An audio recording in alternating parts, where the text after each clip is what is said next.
Okay, hi everybody. My name is Ali Shirsavar.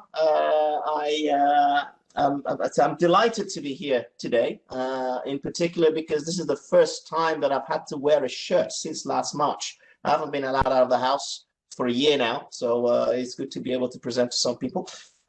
Today we're going to talk about PCB layout fundamentals. There are a great deal of guidelines and so on the internet about PCB layout, but it is very difficult to apply these beyond the circuit that they're describing in an application note if you don't follow the actual fundamentals.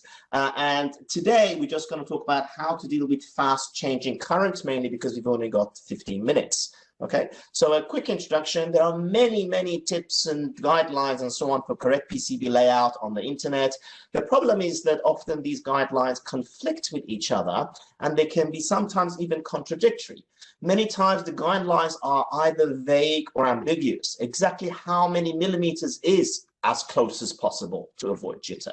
Exactly how far away is as far as possible to avoid crosstalk.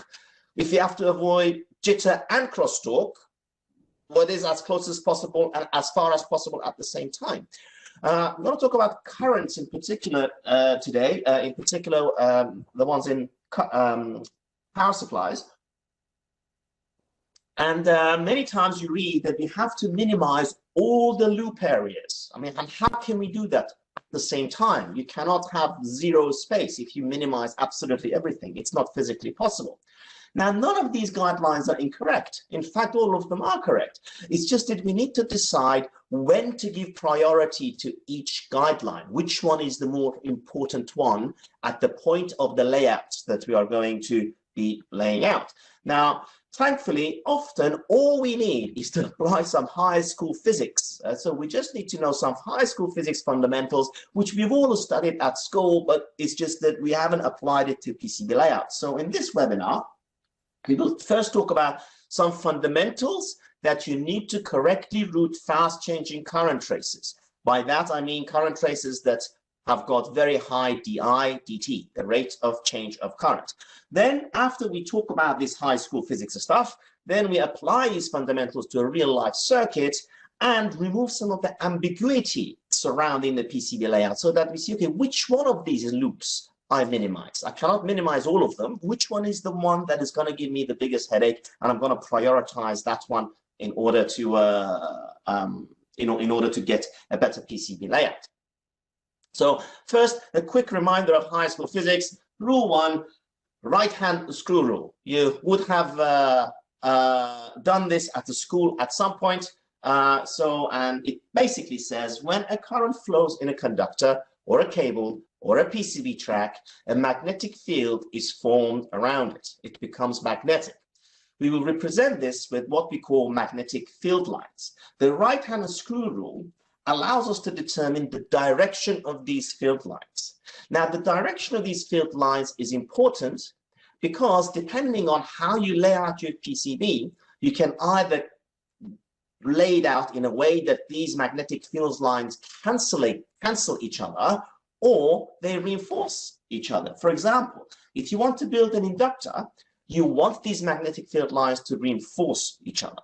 If you want to have a quiet PCB track, we usually would like these magnetic field lines to cancel each other. And we'll talk about this a little bit later. If you hold your current carrying conductor, this is the right-hand screw, with your right hand, and with your thumb pointing at the direction of the current, then the way your fingers curl is the direction of the magnetic field lines. And remember, we want to know the direction of magnetic field lines because later on we will see how we can cancel the magnetic fields with these. Okay, so that's the direction. There we go. That's the direction of the current. My thumb is pointing at the direction of the current. Then the magnetic field lines will go the way my fingers curl, provided that I hold it with my right hand. Right, so, and the magnetic field lines is going that way. That is something that we studied at physics in school, and we will see shortly how this helps help us in laying out a PCB. Now, let us look at the conductor from the top. So if you imagine this was my conductor, I was holding it like this. It's a lot easier if I look at it like this. So what I'm going to do is I'm going to rotate the conductor and look at it from the top. Now, the current coming towards us, again, if you remember from the school day physics, if it's coming towards you or out of the page, right, then we represent this with a dot. And of course, what I said was, it's coming towards us. The thumb is pointing at the direction of the current, which is coming towards us. My fingers are curling this way, and therefore the magnetic field lines go this way. On the other hand, if I hold the thing in the opposite direction, my hand is like so. We represent that with a cross, like an arrow that is going away from you, and you just see the feathers at the back of the arrow. That's the cross. The arrow coming towards you is the pointy bit coming towards you. Again, the fingers show the direction of the magnetic field lines, and you get these two. Okay, so we've done all of this before. How does it relate to a PCB layout? In the world of theoretical physics, we can have infinitely long current carrying wires. We can be suspended in vacuum. They can be 1 meter apart from each other, and a current can flow in them forever to infinity. Now, in real life, unfortunately, that cannot happen. In real life, current comes out of a battery or a source and must return to it. Otherwise, it won't flow. Therefore, currents always must flow in a loop. So we have a conductor that goes out this way and comes back. We have got a loop. Otherwise, the current will not flow. So by using the right-hand screw rule, we can decide how to route each path of this loop to either increase the magnetic field or cancel it. Okay? Using the right-hand screw rule, we will see shortly that the smaller the loop area, the smaller the magnetic field emanating from it. And of course, if you have ever been to an EMC test chamber, you know how important this is. This is why PCB layout tips often say minimize the loop area. Obviously, though, we cannot minimize the loop areas of all the tracks on our PCB, and therefore we have to be selective and we have to find a compromise, right? We also need a few other simple rules that I'm going to talk about shortly, after which you can have an intelligent selection criteria as to which loop is the most important that I need to minimize and give priority to it. So, how the magnetic fields affect our PCB. This is a PCB that I've got from the top view, and this is its side view. So I've made a crappy one here. So this is one from a top view, and this one here is when I'm looking at it from this way. It is often easier to look at the PCB this way in order to see what the magnetic fields are doing. Okay, so we can see the magnetic field lines much better from the side view as opposed to the top view. So what happens? You've got a current that, let's say, is going from here back down to here in a loop, right? Here's my right hand. The current is going away from me, so I need a cross. The magnetic field lines look like so, and here is my right hand. The current now is coming towards me, so I represent it with a dot. The magnetic field lines go this way, right? And let's expand the number of magnetic fields. There we go. The total magnetic field would look like so. Now have a look at the direction of the magnetic field line here, here, here, and here. It's there, there, there, and there. And you can see that these are actually in the same direction, which means that inside of the loop, not only these two don't cancel, inside of the loop, they add to each other, okay? So inside of the loop area, the magnetic field lines due to the forward and the return current, so due to this one and this one, actually reinforce each other, right? And therefore, we will get, oh, can I move this without messing things up? No, I can't see the top of my own screen. Magnetic field lines, oh, thank you. Magnetic field lines of the left conductor plus the right conductor. In this region, they add to each other. But they're quite far from each other. So outside of this loop area, so in this area and this area, the magnetic field of this conductor does not have any impact on this one, and vice versa. The magnetic fields of this conductor outside of the loop, so in this area and this area, does not have any effect on this one. Okay? So, Therefore, you can see that in this area and this area, you see the magnetic field of only this conductor. So here you see the magnetic field of this one. Here you see the magnetic field of this one. This is similar to an inductor with a single turn if you ignore this resistance, right? And of course, we know that the inductance of an inductor is proportional to the area, okay? Now, let us consider another case whereby it's exactly the same circuit, but instead of having it like so, I've made it like so. So I have minimized the area inside of the two conductors. So that is the forward path, that is the return path. Again, I'm going to look at it from this angle because it makes my life easier. I can see it better. Now, this is still just another inductor with a single turn, but you can see that the loop area now is much, much smaller, and therefore its inductance is smaller. Okay, let us consider now the same current going through the loop with a much smaller area. So again, that is my right hand. The current is going in that way. This is my left hand. The current is coming back towards me. In the center, they reinforce each other, just like the previous example. But now look at what happens outside of the loop area, okay? Inside, the magnetic field is exactly the same, right? There we go. But now the area is much smaller, so the inductance is smaller. But outside is the important bit.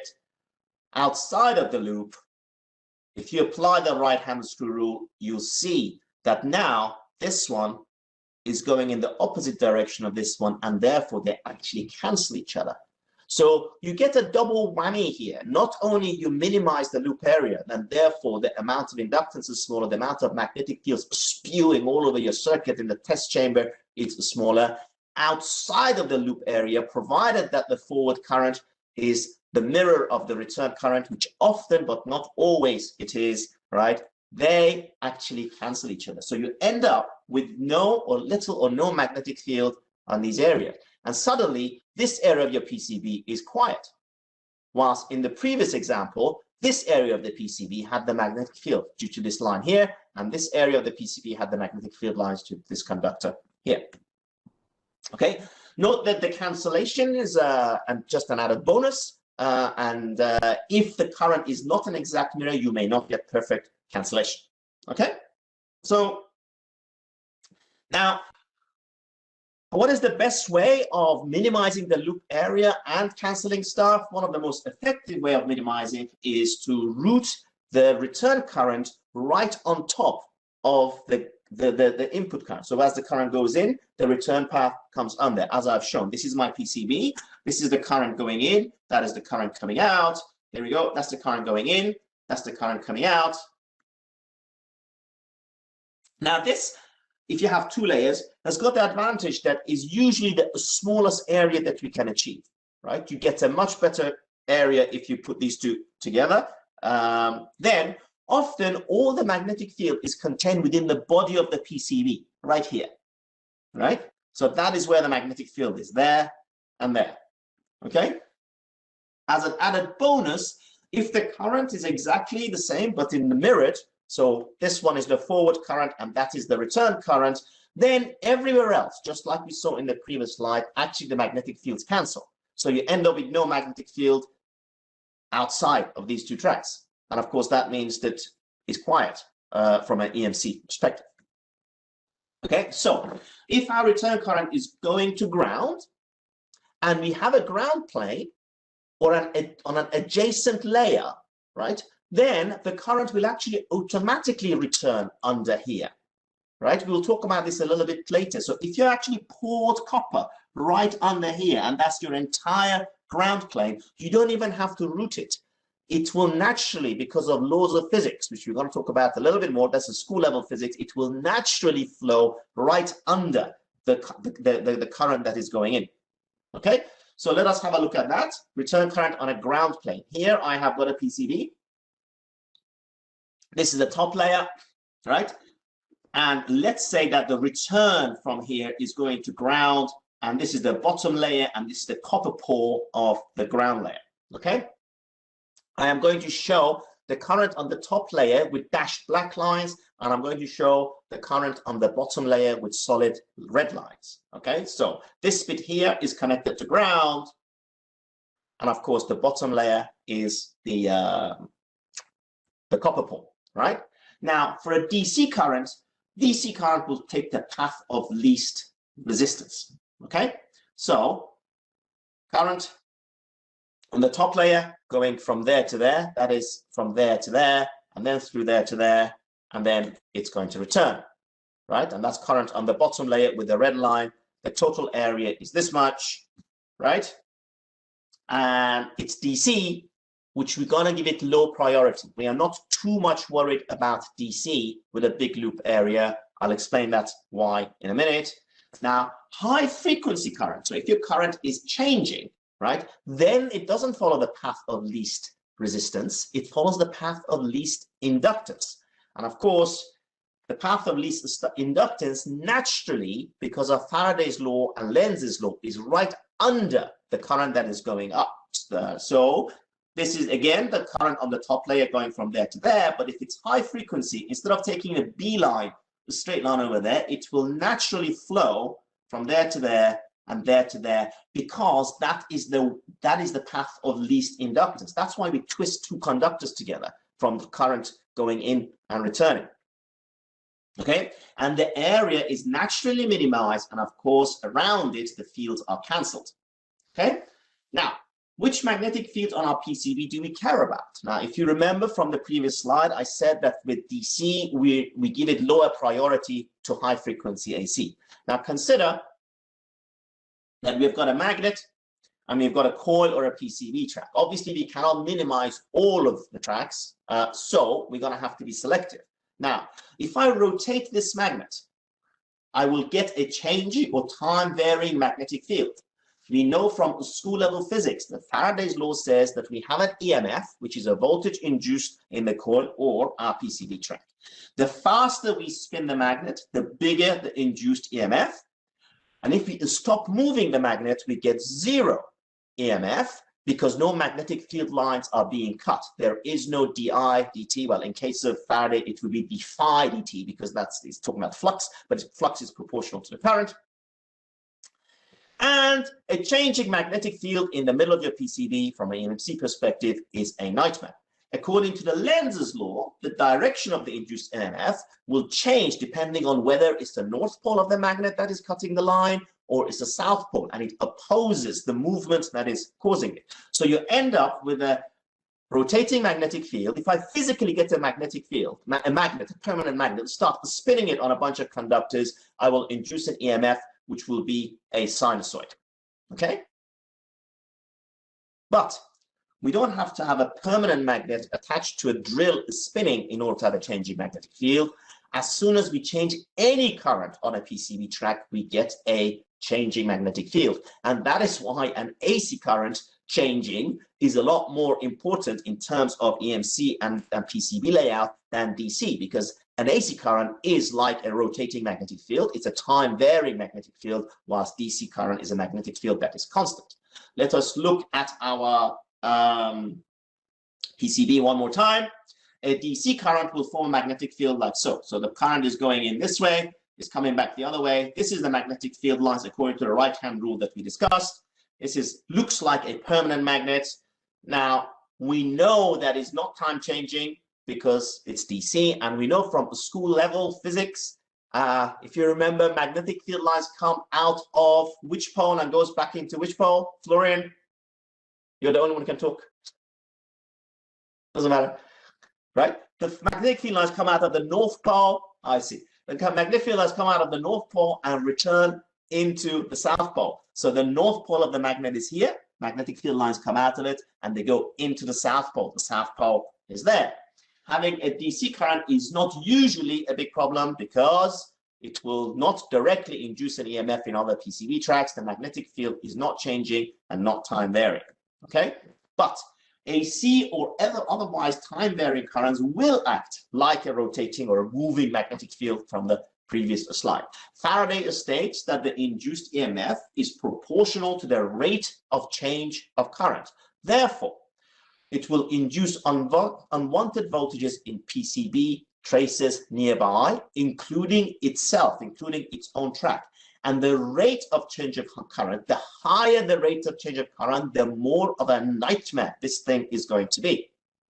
Okay, so the conclusion is that magnetic fields line due to time-varying currents, which should usually be given more priority for loop minimization compared to DC. So we are immediately seeing, if you've got many loops, which ones you should select first on your PCB layout to minimize. Then let's look at another thing. Time-varying current in a track would be similar to a rotating magnet or a moving magnet interacting with a PCB track. There we go. You see here, right, that an AC current will be doing this, right? A DC current would be only going in one direction. AC is going moving back and forth, back and forth, back and forth, right? And therefore, you end up with a magnetic field that looks like this. Yeah? It's not dissimilar to that rotating magnetic field. You've got a changing magnetic field right in the center of your PCB. And if this magnetic field interacts with any other tracks, you're going to induce an EMF. According to Faraday's law, we would induce unwanted voltages. We would induce them in the tracks nearby via something called a mutual inductance, how much inductance there is between this track and tracks around it. And we would induce a voltage in this conductor itself via its self-inductance, because it's one loop of wire and it's got some self-inductance. When considering the effect of the changing magnetic field to a changing current, we know that the induced EMF is defined as minus L di dt. We have seen this many times before, right? The inductance times the rate of change of current. And we know when you consider tracks away from the magnetic field but being impacted by it, the induced EMF is E minus M di by dt, where M is the mutual inductance and L is the self-inductance, okay? Di by dt is the rate of change of current, which means the faster you change the current, the worse it will get, just like a switch in a power supply. So let's have a look at the self-inductance first. Example 1.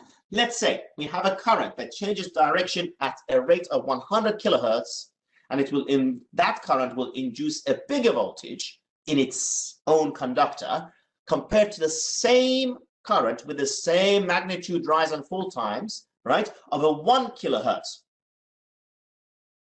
AC current, right? Now, therefore, as the frequency goes up, things get worse. But more importantly is actually the switching transition, how fast you switch things on and off. The faster you switch things on, the IDT gets worse. So you again have got something to select. You look at which current is changing faster. Now consider we've got a MOSFET with let's say we've got a switching frequency of 100 kilohertz, right? Let us assume that the turn off and on time for the MOSFET is 30 nanoseconds.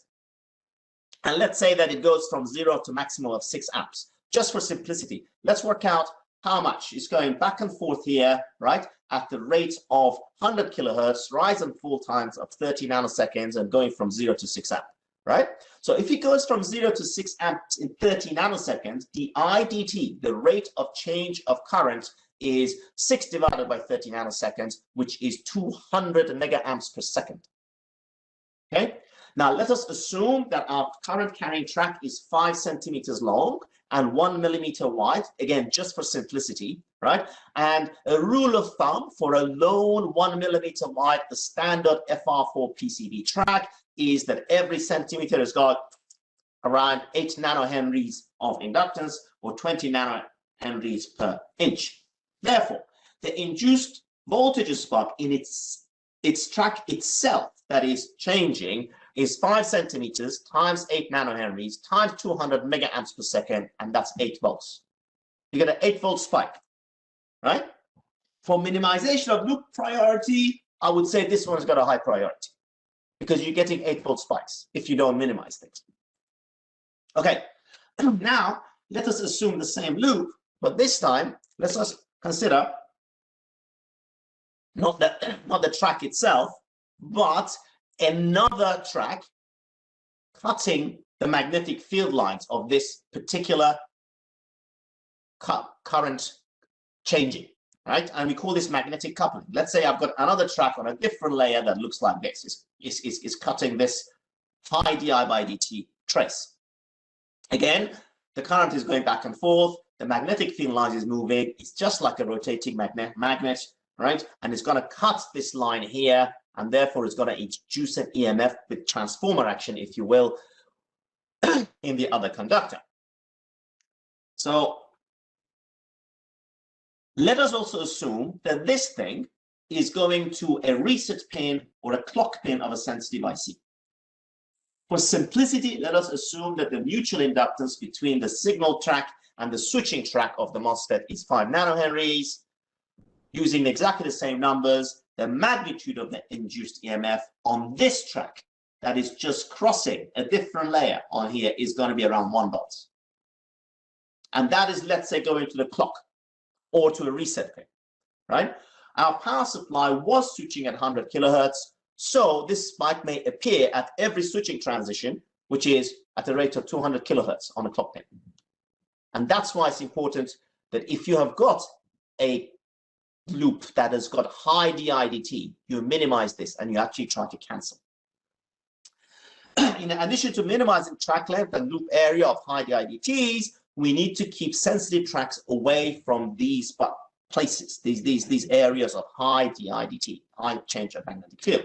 So this was the fundamentals that we talked about. Now let's apply this to a real life example, let's say like a buck converter. Clearly, the traces will have high and fast changing currents are the ones that we have to prioritize. Switching power supplies are usually the worst offenders for these things because you have got big currents changing all the time. And there's high di/dt, right? But even within the switching power supply, you still have to be selective because you never have enough space on your PCB. So out of these areas and loops and branches, which ones I should give priority to minimizing? If we consider a buck converter, let us consider and grade the loops in order of badness. Which loop is the worst? Okay, there are loops that only deliver DC. For example, the output from here on, it's only DC. Okay, there are loops that have very fast switching currents, right? And those are the ones with the switch and the diode, the switching elements. Here and here, they are turning on and off in orders of tens of nanoseconds. So these will have high di/dt. And then there are loops that have ripple current, right? So they still have some changing magnetic field. They have di/dt, but it's not as bad as these switching ones. And this is the ripple current through the inductor and ripple current through the capacitor. I will show you the waveforms in a moment. So we have to choose which one's worse. Here we go. In the switch on period, so when this switch is on, SW on period, then the diode is off and the current flow looks like this. So the current goes from there to there. This is on, that is off. When it gets to this point here, it splits. The DC current goes down here, the AC current goes down here. So it splits and goes like so. And then here it rejoins and then it returns. Okay, that's during the switch on period. During the switch off period or D on period, when the diode is on, the switch is off, right? So there's no current flowing that way. And then the current looks like that. The current goes from there to there. Then again, it splits just like so from here to here. Then it rejoins and it goes there. So we've got one loop that goes this way. We've got another loop that goes this way. We've got one loop that goes this way, down through the cap, and another loop that goes here, down through the resistor. Okay, please don't be scared of these waveforms and then how you work them out in real life. You literally just simulate it and you will see exactly where the currents are, and then you see where there is high di/dt. Now I've done this for the buck converter and you'll see what's going to happen. Now let us look at the currents on each branch during the switch on period and the diode on period. So during the switch on, for now we're just going to look at the current going in, right? And then on the next slide, we look at the current returning. So this is the switch on period. sorry, this is the switch current as a whole. Switch on period, you can see fast rise time, current ramping up, and then you turn it off. Switch off period, there's obviously no current, and then it repeats. That's off period. Then this is the diode. During the diode on period, you see that the current is freewheeling through the diode and is ramping down. And during the off period, obviously, there is no current in the diode because the switch is on. Okay? And what really happens is that you are switching on, off, on, off in an interlaced way. So it's going to look like that. Yeah? When the switch is on, the diode is off. When the diode is on, the switch is off. And these two add together at this junction and go through the inductor. So the inductor current will look like this. You can immediately see that these one and this one have got higher di dt. This one has got a ripple current, right? But not as high a di by dt. Then what happens is that the DC current goes through your load. That is DC, so it's got no di dt. And then you've got your capacitor, which is the remainder of this inductor current. So this is the capacitor ripple current. Okay? Then we looked at the current going in. Let us now look at the current coming back. The switch current looked like that. The diode current looked like that. The inductor current looked like that. DC current from the resistor looked like that. And the ripple current from the capacitor looked like that. Now these two add together, so you end up with a current here in this branch here, which is the exact mirror of the inductor current there. Again, please don't be scared of how you work these out. You simulate them and you put a current probe and you can see which tracks, which loops are important for you to minimize when you do your PCB. Then finally, the return current has to be what's going in, has to come back, and it looks like this. And again, that is a mirror of that. And remember we said if you've got a mirror current, provided that we route these on top of each other or we stick them on a ground plane, if it's a ground current, then they naturally flow under each other and cancel each other out. So you've got inductor current there, you've got the mirror of the inductor current there, you've got switch current there, you've got the mirror of the switch current here, you've got diode current here, but you don't have a mirror. So this is the one that you can't properly cancel. Okay, how do we choose which loops? We can see from the previous slide that the branches with the switch and the diode have the highest di dt. The branches with the inductor and capacitor have ripple, but not as much di dt. And the branches with the resistor is DC and therefore no di dt. We should really also talk about dV dt on the switch node, but unfortunately in this short webinar, we don't have time to do that. Note that the current through the switch is mirrored exactly at the bottom, right? So if you route the two under, we can get some cancellation. And note that the trace current in the diode has high di dt, but does not have a mirror current under it. There we go, that's a diode current. Okay, so in order of priority, minimizing loop, I would give this one top priority. I would also give you either first equal or second top priority. So these two are absolutely essential for minimizing. Okay, how will we lay it out? Now that we know which loops are bad, this is really bad, this is really, really bad, this is really bad, right? It's almost always a bad idea to lay out anything just as you see it on the schematic. So if that is your schematic, please, please, please don't lay it out like so, because they will have a massive loop here. That is the switch and the diode. And you have another massive loop here. That's a diode and the inductor. And this will cause you pain. Okay? We need to think carefully about positioning the components, rotating them around, and see what we can do in order to minimize the critical routes. Okay? If you route exactly the same thing, these are exactly the same components, but what I've done is I've wrapped it like a U shape here. Right? This was actually, I read a beautiful book by Sanjay Maniktala, which actually talks a lot of good things about how to lay out power supplies, and he recommends this method. There we go. Now that loop is minimized, and that loop is also minimized. In this particular case, if we wrap our components so that our input connector is near our output connector, then we minimize our critical loop areas. Okay, this is for a single layer board, but we often have a minimum of 2 layers. In this case, we can then use the other layer, the bottom layer, to copper pour the ground net and create a ground plane. Okay. Sadly, we don't have time to discuss ground planes, power grounds, signal grounds in great detail. We also didn't have time to discuss switching node and DV/DT, but there is a lot here already that can help, hopefully help you in routing your power supply better.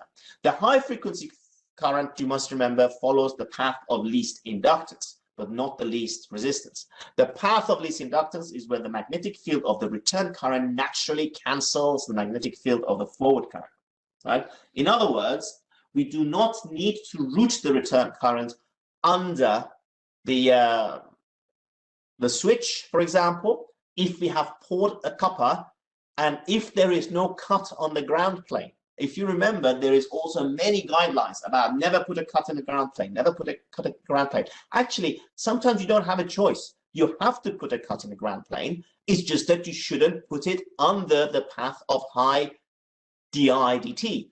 If you put a cut, if you put a cut in the ground plane somewhere where the current is DC, then it's not too big a deal. If you put a cut in the ground plane somewhere that you have massive switching current, then it is a big deal. So again, you can be selective, but unfortunately, we don't have time to talk about that anymore.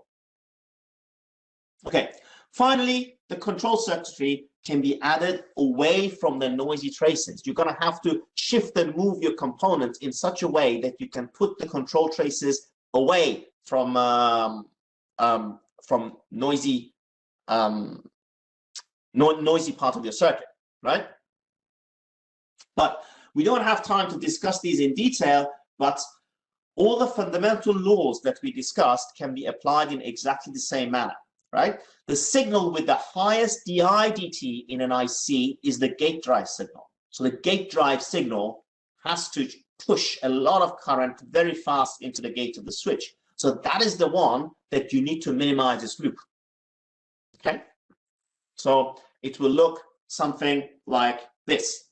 You've got here, again, the input connector. You've got the output connector. This part here is the ground. That is your MOSFET. That is your diode. I've wrapped them all out in order to minimize the loop. Let's say that this is the control IC, and let's say that is the gate drive to the top switch, okay? Remember that this is floating, the top switch. It's not, there is no ground, right? The return current is not the ground, but there is a return.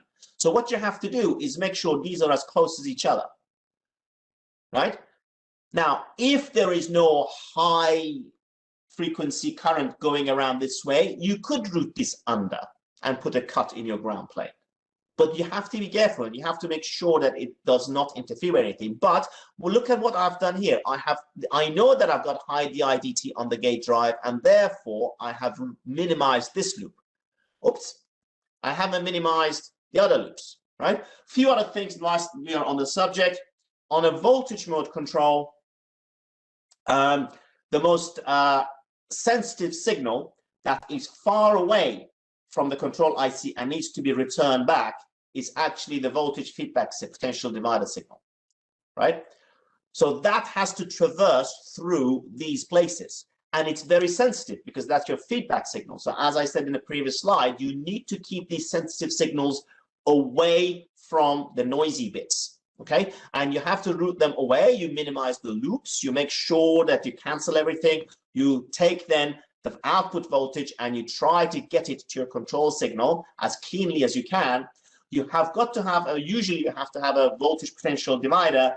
Don't put the potential divider here on the output voltage, because then you increase its impedance on the track and you make it easier or more susceptible to pick up noise. Put the potential divider right next to the IC. And that way, you've got low impedance going there, so it's less susceptible to noise. You route it as best as you can, and you bring it over here. In terms of a current mode, the most sensitive signal is the current sense resistor, the current sense signal, which comes from the current sense resistor. You put that again not far away, as close as you can to the current sense pin of the IC, with many wires to the ground plane. And the second most important is the voltage feedback, which you also apply the same principles. Okay, and that is how you lay it out. Underneath the board, if you put a island of ground on the bottom layer, right, and only connect at one point, that is where the signal current connects, signal ground connects to the power ground. Okay, now on a voltage mode where signal ground connects to power ground is by the potential divider, so close to here you connect the two ground layers together, and on a current mode the signal ground connects to the power ground near the current sense resistor. Okay, so concluding remarks. I hope you enjoyed the presentation. Unfortunately, we didn't have much time to go through anything else apart from the loops. We hope to resume our in-person workshops in Germany and in the US starting October 2021, COVID permitting, obviously. We offer our usual analog PSU design, digital PSU design, and EMC filter design. Then we are working on a distance learning PCB routing for EMC compliance workshop. And that will have by far more details than what we discussed today. And there will be videos that you can watch offline. There will be a step-by-step simulations in order to show the basic principles, which you can do, again, yourself at your own time. There'll be a step-by-step hands-on experiments that you can do on your own. What we're going to do is we're going to send you the EVMs that you need with very detailed guidance or laboratory scripts that you follow, and then there will be answers to, or there will be there'll be videos to show you how the experiments should have been done, and then there may be some live presentation and questions and answers for more complicated materials, or if anybody has any questions. This is what we're hoping to be. We are preparing right now. We're amidst of it. Please register on www.breach.com/Omicron in order to download this current presentation and be kept informed of what we're going to be presenting in terms of workshops and webinars and so on. This is the end of the presentation. I hope you enjoyed it, and thank you very much for listening.